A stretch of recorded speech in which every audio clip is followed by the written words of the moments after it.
For today's video, tayo ay magluluto ng miswa, guys. So ngayon, ako ay nagigisa ng bawang sibuyas. Isunod na natin ng kamatis. Habang pinapalambot natin ng kamatis, ating lagyan ito ng paminta at asin. Atin nang isunod ang ating sardinas.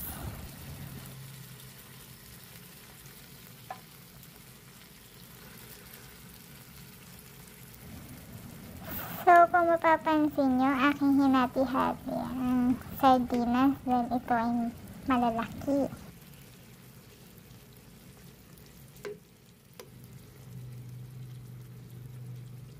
Pagkatapos kong hatiin ang mga sardinas, halo-halo lang. Atin itong lagyan ng tubig at antayin natin itong kumulo for a few minutes.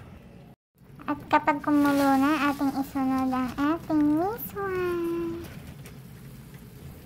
Ating halo-haloin at antayin lumambot ang ating miswa.